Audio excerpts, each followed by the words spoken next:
Hello. Welcome. I've never done this before, streaming that is, but I thought I'd give it a go, seeing as I'm going to be sitting here doing this anyways, and I thought it might be fun. Maybe somebody might learn something from it, or maybe it might just be entertaining for some people. Um, what you can see here is a camera pointing at me, playing the guitar, and to my right over here is Fruity Loops FL Studio, and this is where I'll be recording the guitars that I'll be working on today. I'll be working on a song that I wrote ages ago that I will be playing with the band KRAIK, the metal band. And I wrote it on an 8-string guitar ages ago that I got a lend of. And it's kind of short. It's very kind of like Gojira inspired. Lots of Meshuggah inspired riffs in it. But it's short, sweet, and it's got some cool riffs that I like. And yeah, I thought I'd have a go at recording some of the guitars, see if this is a fun thing that people actually want to watch. It might be horribly boring and nobody watches it, but we'll see. So the guitar I'm using is called Quincy. I've never heard of the brand Quincy before. Never, not even a whisper of the band or the brand Quincy. It's 8 strings. I bought it off eBay maybe about 2 years ago. It's pretty good. It's a good guitar. Obviously, there are probably better ones out there, but I have not been able to like look up Quincy, the brand. I don't know. Mystery.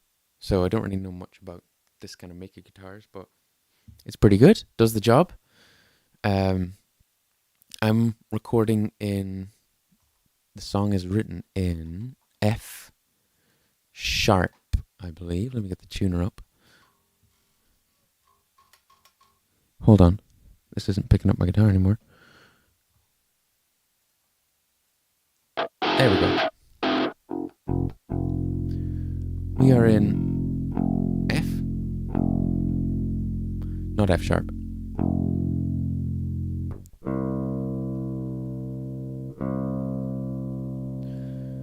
And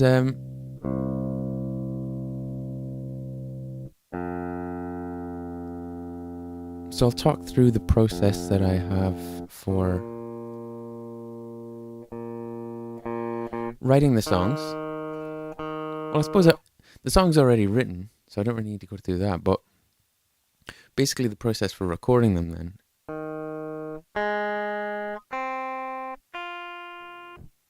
Okie doke, which is relatively in tune. So at the moment, all the song is just the drum track, and that is all MIDI that's been put into this program called Superior Drummer. And I'll play it now so you know what it sounds like.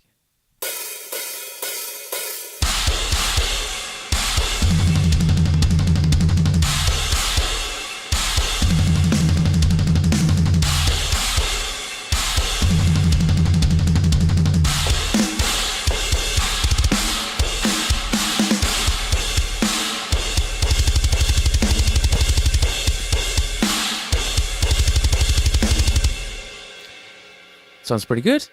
That was all sent to me through the drummer who recorded the MIDI on his computer into Superior Drummer and then sent me on the MIDI file.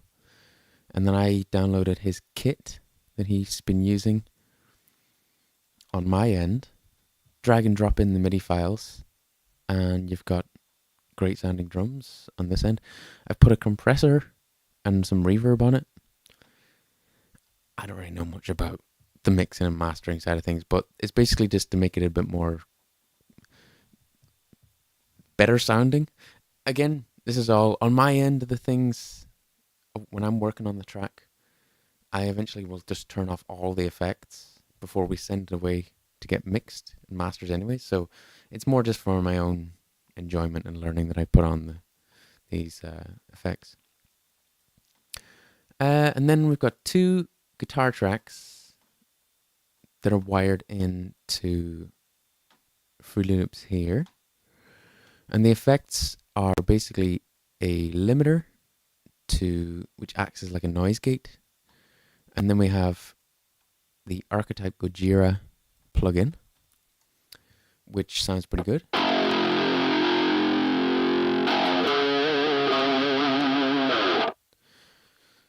And then that's going into this EQ, which I figured out that there was a slight buzzing sound happening on one of the previous tracks.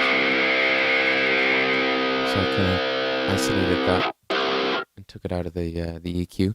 But it's also quite heavily taken out lots of the bottom end, the bassy notes out of the guitar. Here's what it sounds like without the EQ.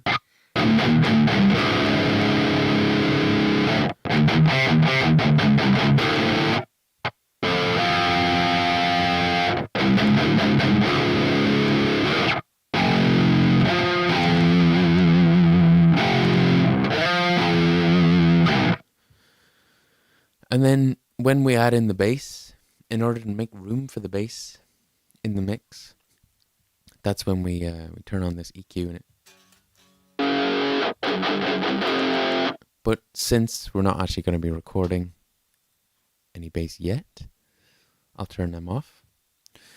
And both of those guitar tracks, left and right, panned ones. Oh, this one is panned all the way to the left, by the way. Will make more sense if you're listening on headphones. The right one is panned all the way to the right. And that's got a different... Oh, it's actually the same. Guitar settings, which I think would be a good idea to tweak those. Why is that not showing up on the stream?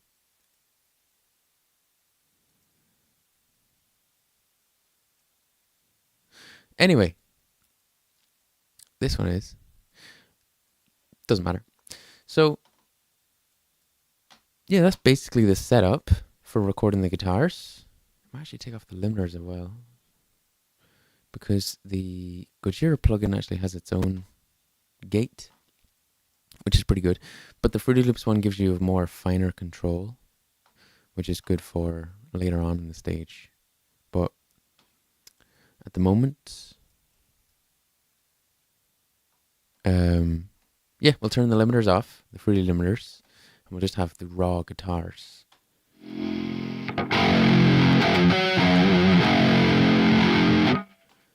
And then, oh yeah, they're both going into a guitar bus, which has a compressor on it.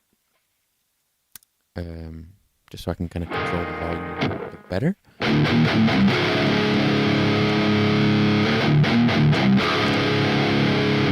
So, I will have a playthrough of the guitars. I'll pan this one back normal again. And I might actually record it. And then, yeah, we can talk about it. Here we go.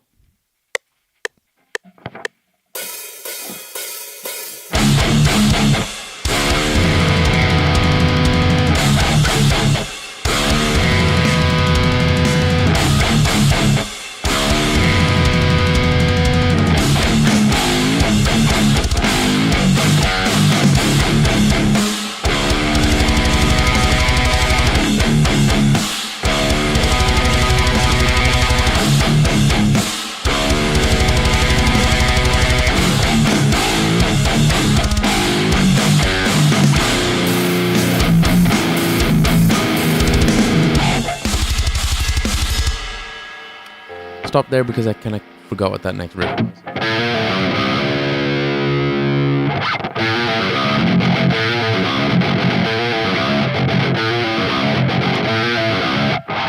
It's a tricky one. And that's the hardest riff to get right in the recording.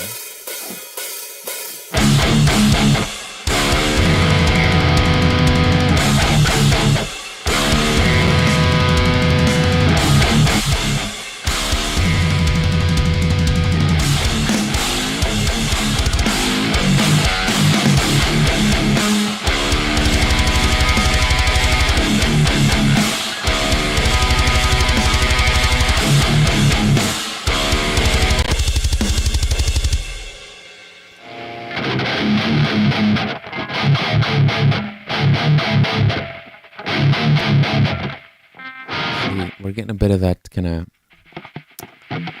This is where the limiter comes in.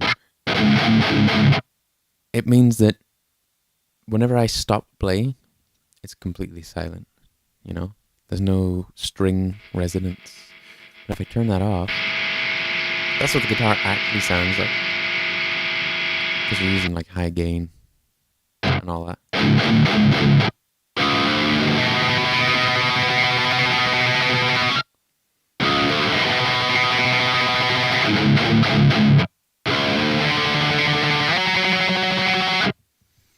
Okay, we'll give it another go.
Messed up them last notes, but that was a rough idea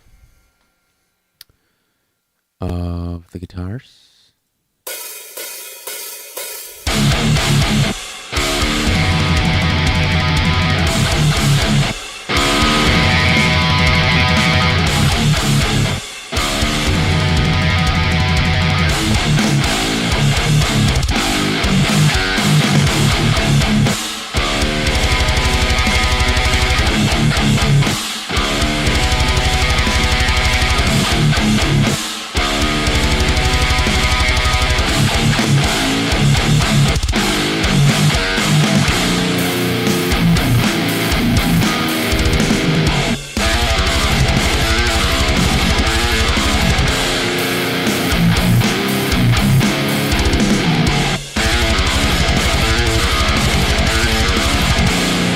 Yeah, not great. Bit too eager, I think, on the recordings.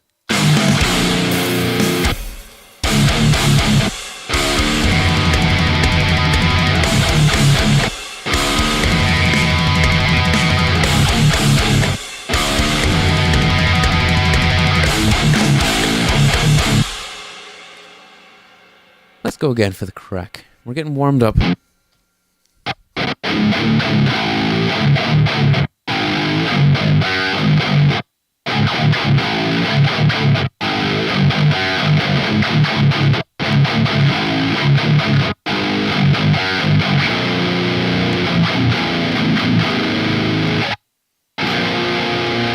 I do like that chord. I was going to do it just normally, but adding in the little me.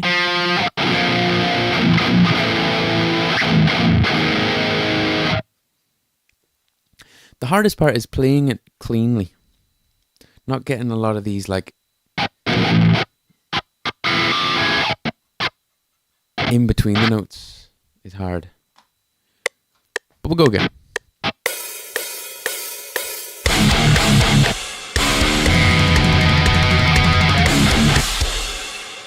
Already didn't like that one.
few rough moments there. What I might do is just keep working through it, and then I can come back later on.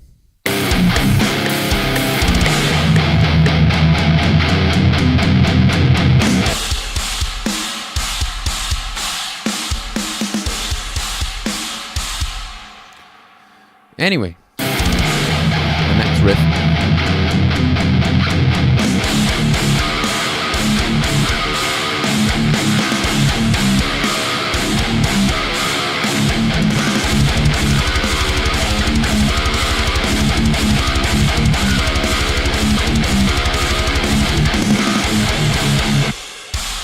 That's basically it. What I might do actually is turn the gain down, because I can turn it back up again later, and I think it gives my ears a bit more clarity as to what I'm actually playing.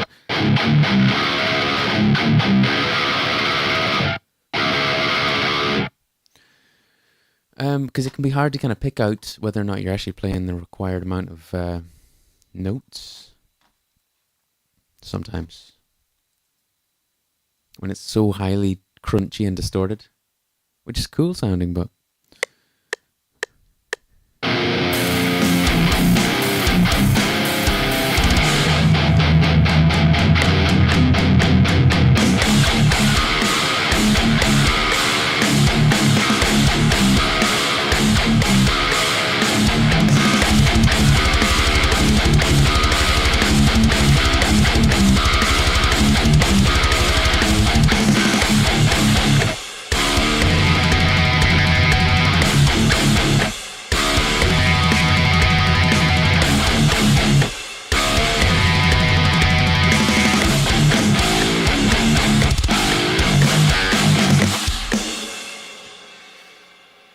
I think it's also too because I didn't actually play guitar before this, so I'm not warmed up, but I'm making excuses also.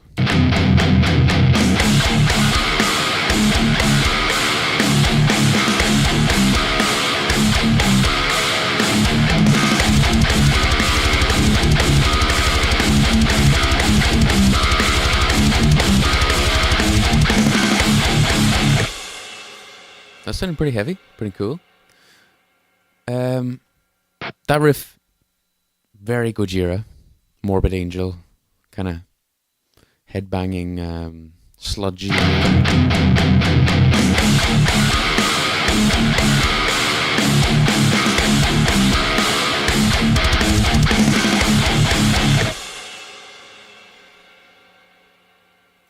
I like it when it kind of slows down a bit. Also, that's one of my favorite style riffs nowadays, is like the kind of the contrast between the really crunchy palm muted riff and then the tremolo.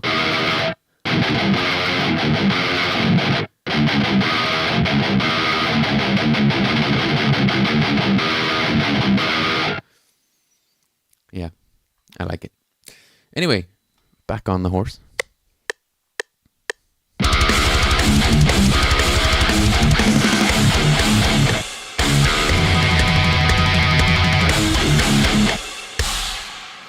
The thing I find tricky about that riff is going from the and then straight back into the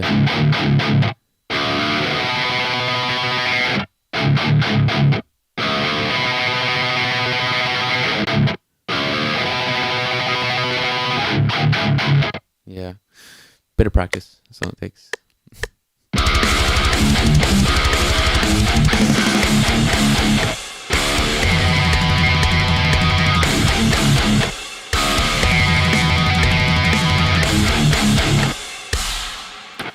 Another thing that's got me thinking about that riff is how much do I want that to ring out? Because I kind of like that. Or you could play it clean, so you don't have any ringing out, but I think I'm going to stick to the ringing out.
So yeah, that riff ends with a big boom,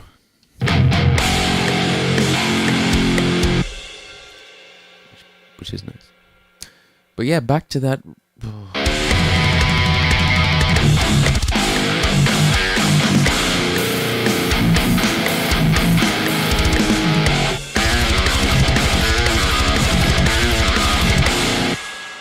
That is the trickiest riff.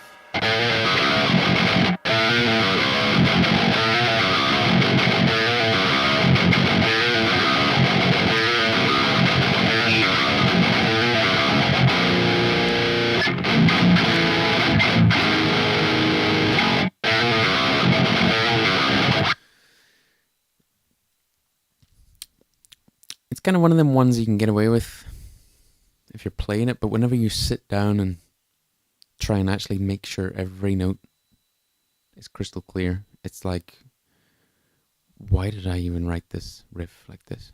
It's annoying. It's the little... A lot of opportunities for little open ringing strings. Although I have heard that the best way to stop that is to just have like a rubber band around the top of the string so they stop ringing. Maybe I'll do that for the next time. Or a bit of tape. Hold on.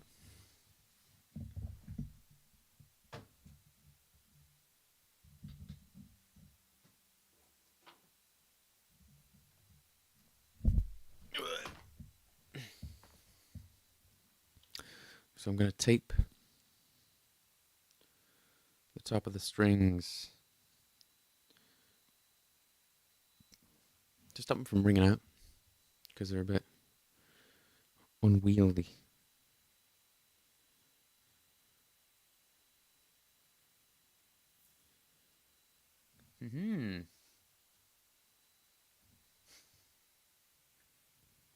Just ever so slightly.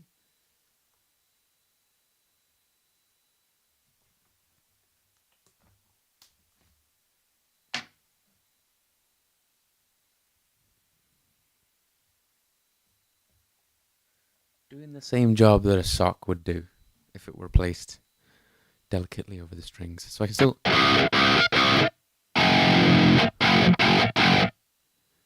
But the strings just...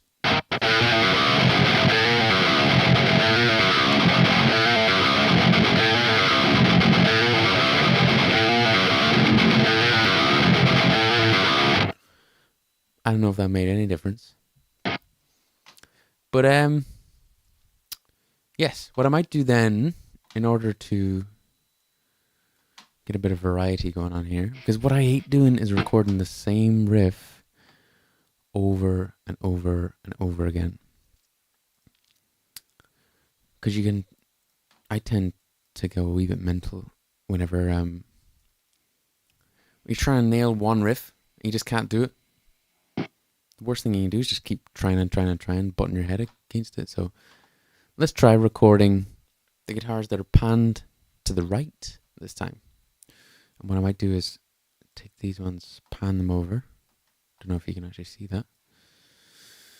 And let's go. Wait. Hold on. There we go. That's a bit better. Oh, we're actually recording through both. So this one on when armed. Okay, sweet.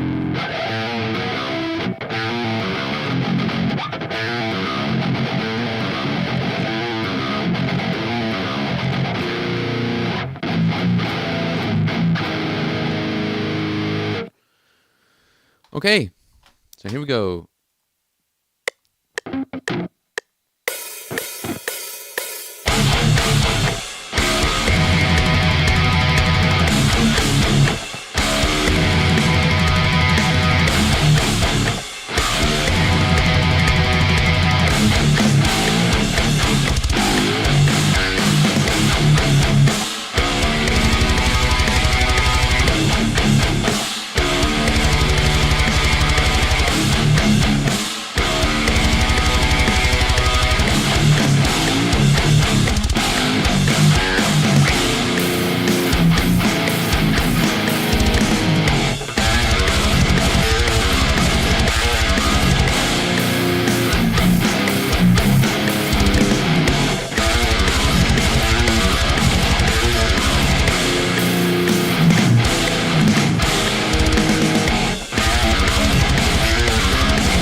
That was actually sounding pretty good.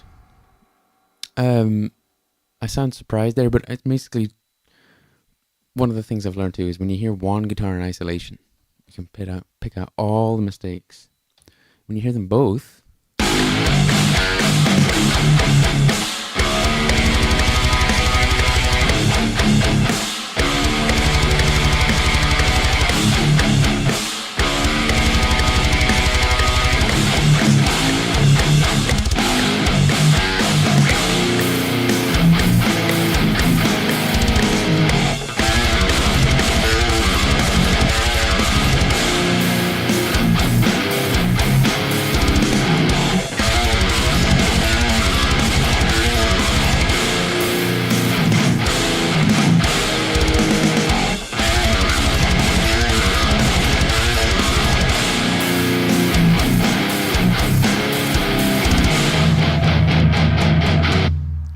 something sounded a bit weird there.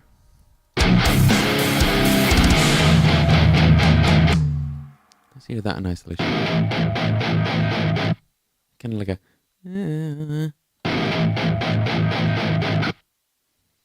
Maybe I was palm muting a bit too hard.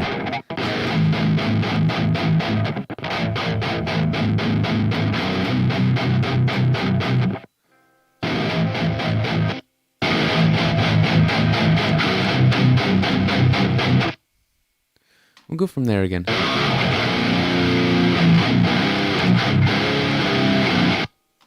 Dun, dun, dun, dun, dun, dun, dun, dun, dun, dun.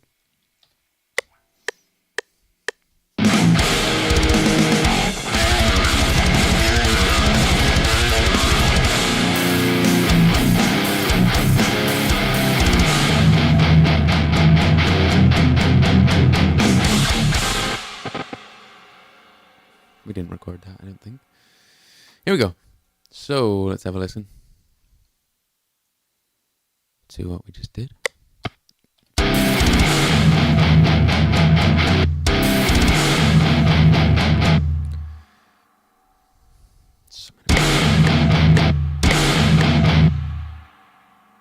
I was a bit too eager. God damn it.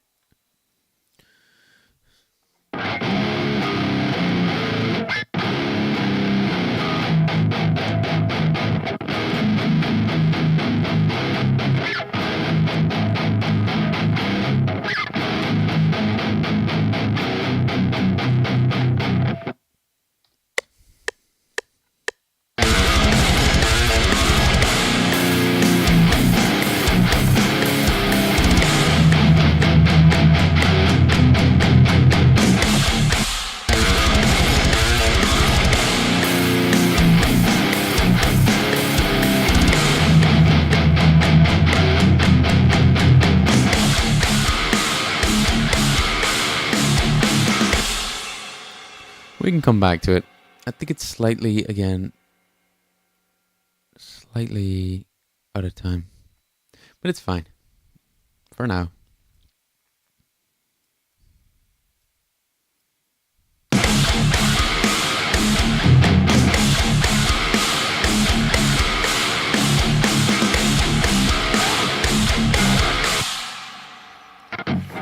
Now for this part, I think I do a little harmony. So I'll just practice.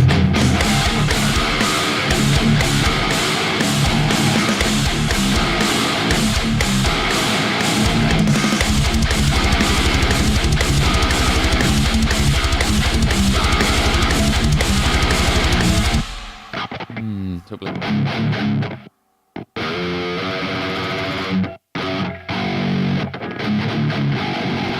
Maybe like that.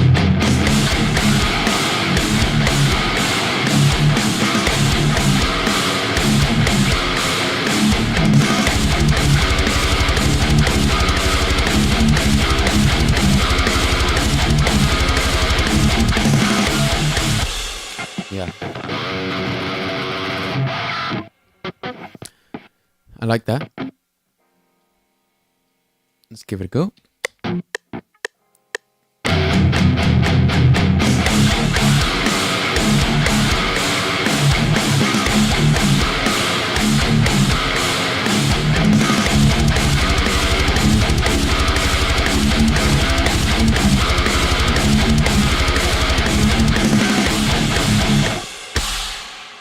Right.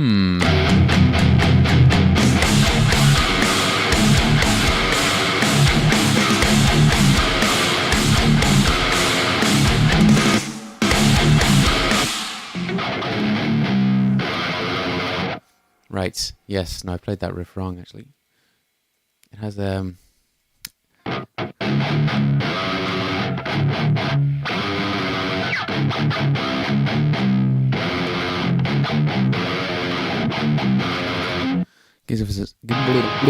gives us an opportunity to take our hands off the fretboard, which is nice.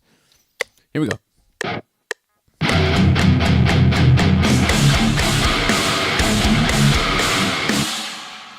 Went into that one, stumbled it into it.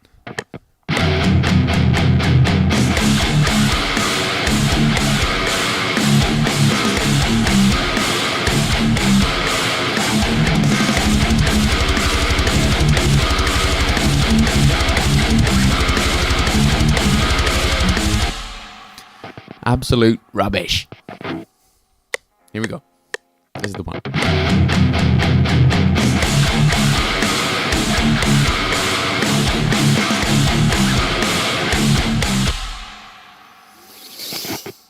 Deep breath, everyone.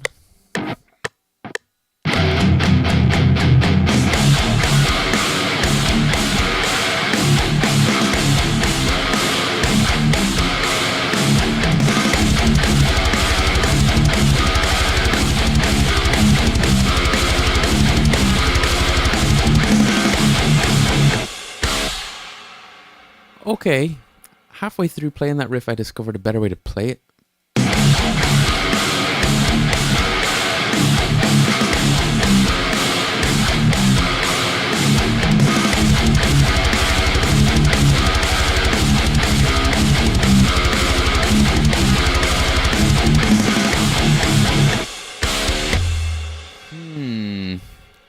I'll give it one more go. I'm deleting the old tracks, by the way, the old takes, so that they don't haunt me. No, it's probably not a good practice to be doing. Keep your old takes. But I find I like just clarity. So if I make a mistake, like, let's just try again. You know, there's no worry about let's go back and listen to the 10 different takes I did and pick out something good. Nah, it's in the past now. It's done. Try again. Here we go.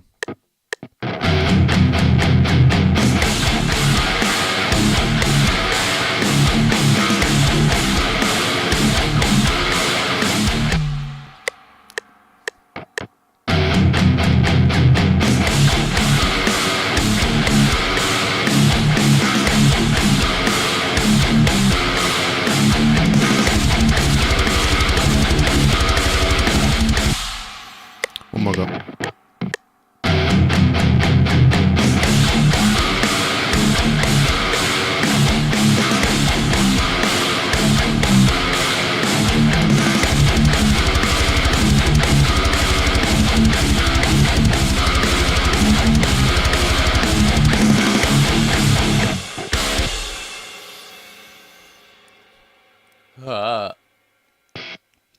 That's one I'll come back to.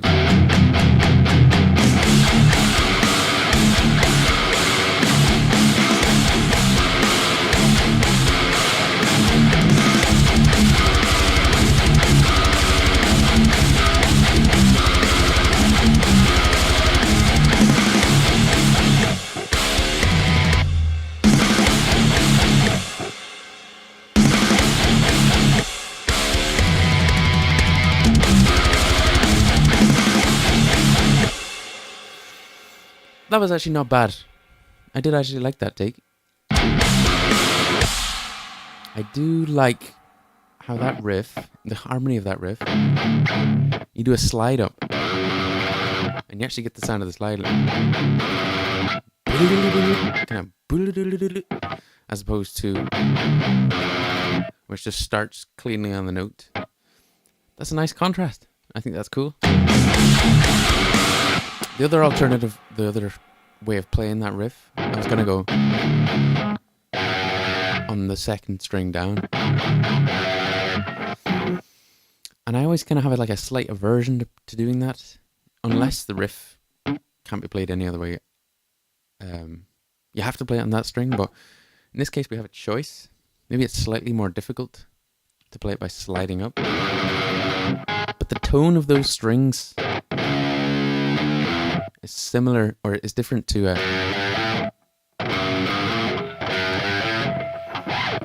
the next string down is a bit more tinier, which is, I don't know if that's the correct word to describe it, but as opposed to, one of them's more heavy, I think. Could be all in my brain.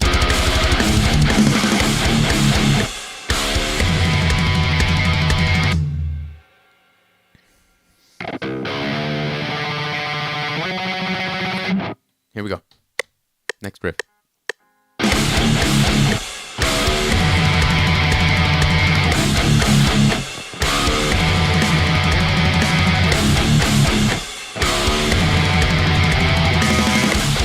That's cool.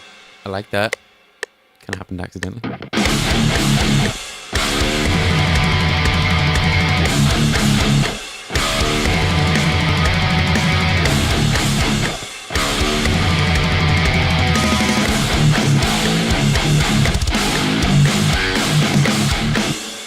I might have messed that one up there, but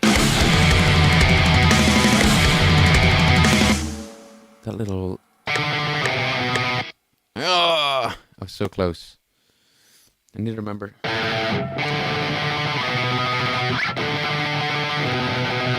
Maybe that would be better.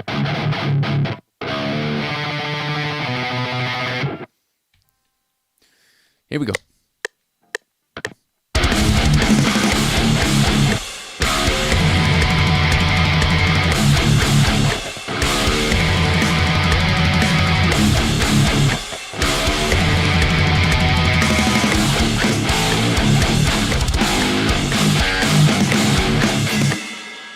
Yes, it is a mullet.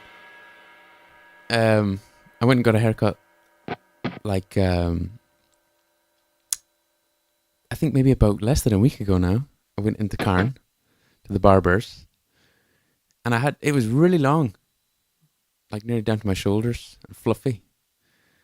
And I just sat down and I said, "Could you take some hair off?"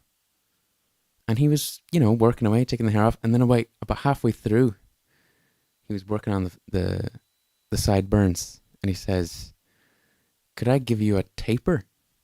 And then the other barber perked up after hearing this and goes, "Oh yeah, that'll look cool." And so he started working away. I was like, "Yeah, go for it. I trust you." And so he gets out the buzzer and starts chopping away at this bit. And I thought, I was kind of getting a little bit nervous, a little bit sweaty. And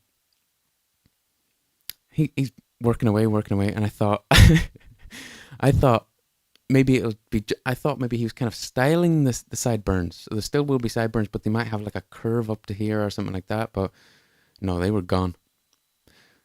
And then he goes into the other side and does that side too. So here we are left with this. It's taking me a little bit of a while to get used to this haircut, but don't know. It'll grow out.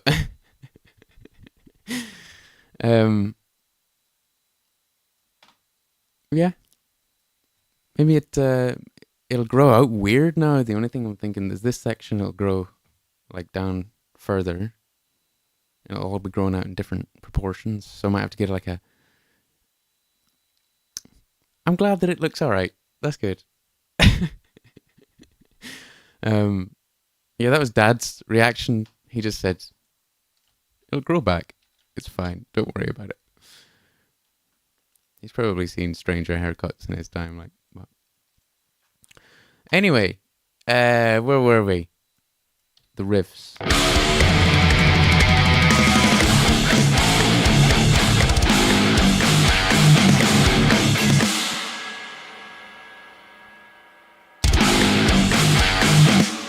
Yeah, mullet maintenance.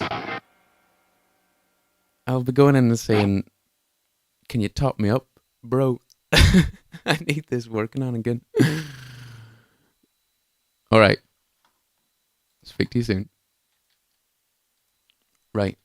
Where were we? On the mullet side track.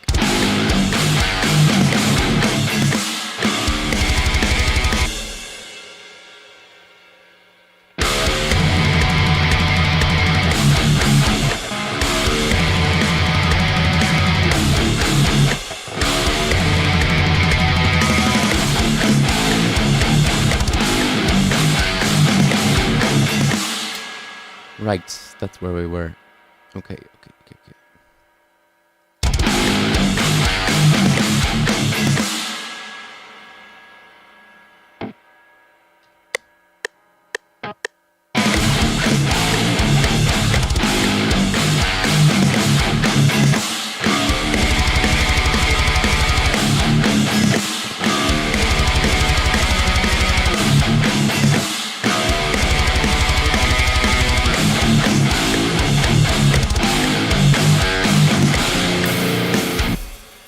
That was a bit unsteady.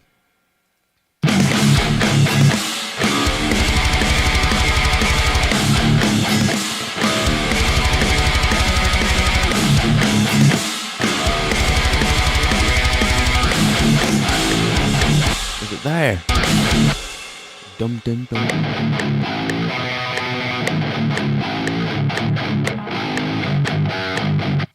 Let's just take it from there.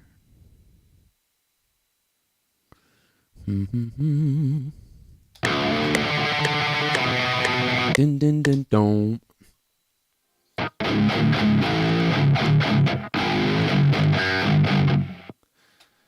Here we go.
There was my little slip up. I was wondering. There's a bit of a...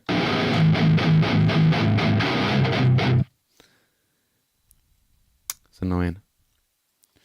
But they're never perfect. You can never expect it to be perfect. Like, here we go.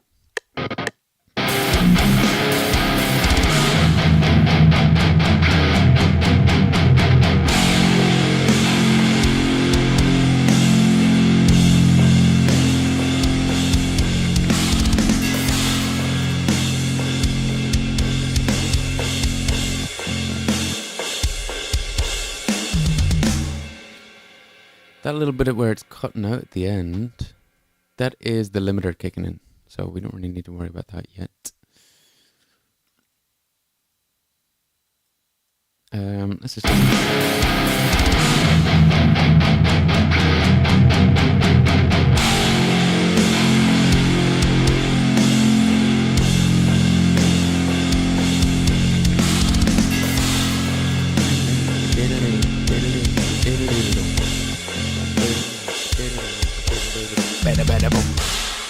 And this final riff that it's kind of building up to is like the biggest Meshuggah rip-off riff.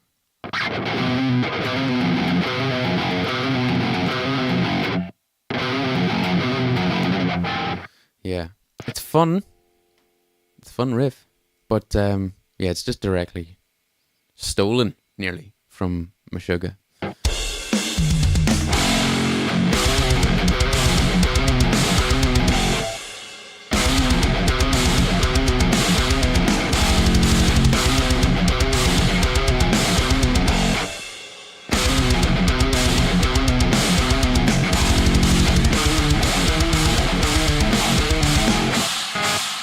That kind of thing.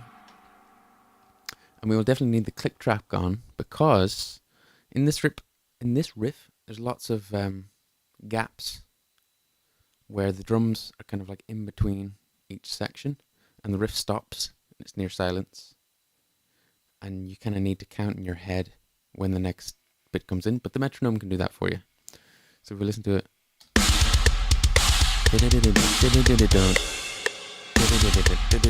the metronome is clicking. Click, click.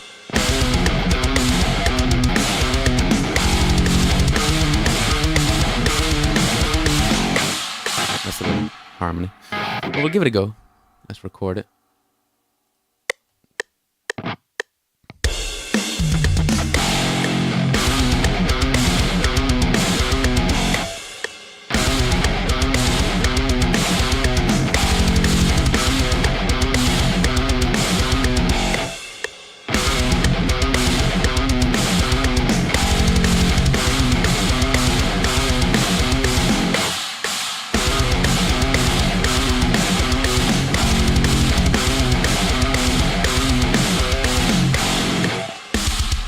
Messed it up there at the end, but that's kind of the gist of it.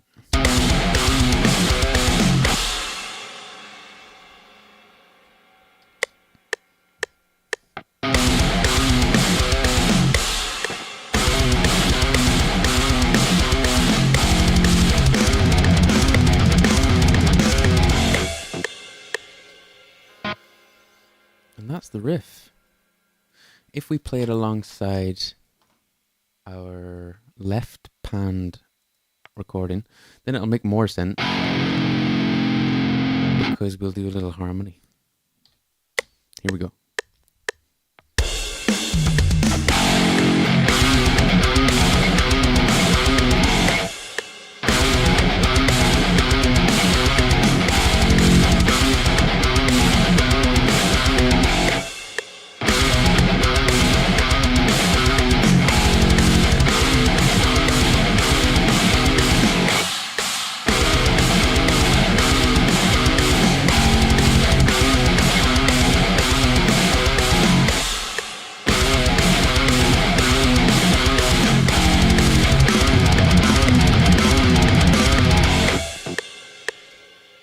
That's it.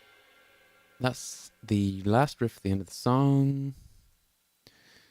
And that's the guitars. That's like, I would call that a rough draft of the guitars. I'd like to go in maybe later on and do like a fine tooth comb. Go over the guitars again.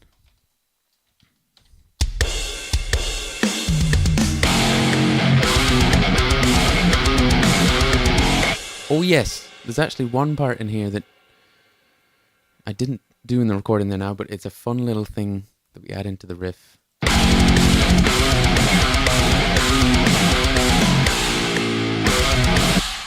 One of them you thingy-majiggies.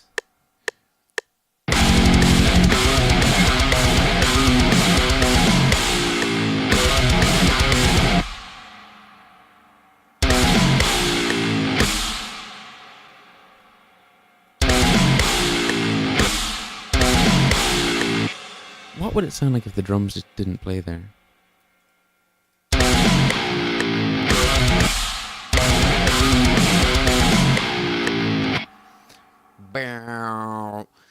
And the other guitar, of course, is going to do a harmony with the bow. The big...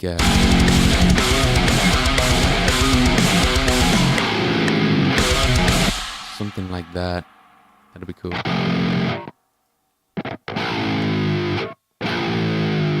That is, of course, just played by just one big bent note.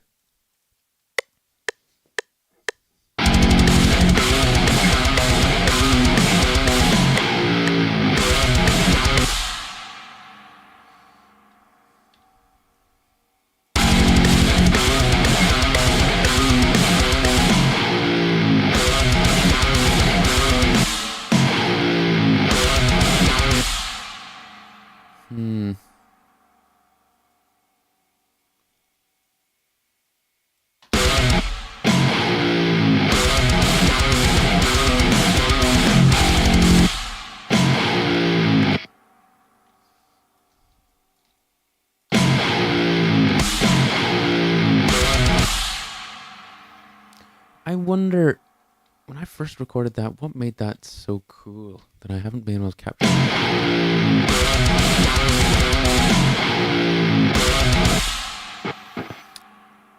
The first time I did that, I did something, maybe it was more of a more aggressive bend of the notes. I don't know. Maybe just...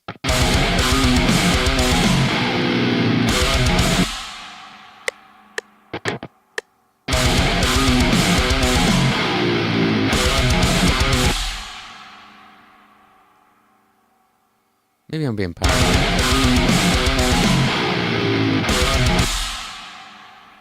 And it actually...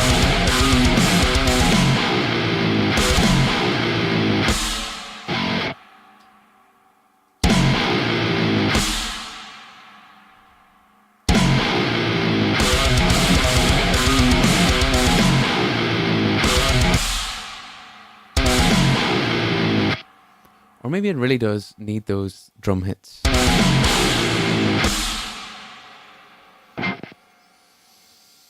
I don't know. It could be also the fact that usually the bass is playing beneath the guitar tracks as well. And the guitars actually don't really sound like that at all. They sound like this, with all of the bass scooped out of them. So whenever the bass cuts out for that bit, there's a massive difference in the sound. So maybe that's why I'm thinking, oh, it doesn't sound good now, but it did before the other time when I recorded. Because I've recorded this song about 3 times now. Partly due to the fact that my knowledge of guitar recording and music production in general gets better like every couple of months. So the version of this song I did like 4 or 5 years ago is nowhere near as good sounding as this version. Or maybe it sounds better and I've gotten worse. Who knows? But yeah, so it's over the years I have recorded this song many times, and this is just the latest one. But in fairness, this one is the first one that I've used that an actual drummer has played the drums for this.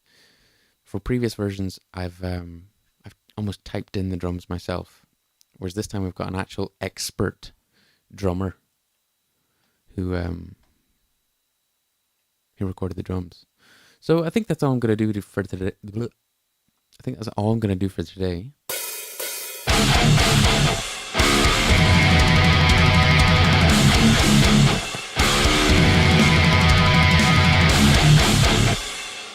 I think that's sounding nice and heavy and crunchy. I'm happy with that. Maybe the next time I'll do like a rough bass track beneath it, and then we'll try and do a little bit of mixing. Something like that. This was really fun, and I hope you enjoyed if you watched along, wherever you are. That's it. Goodbye.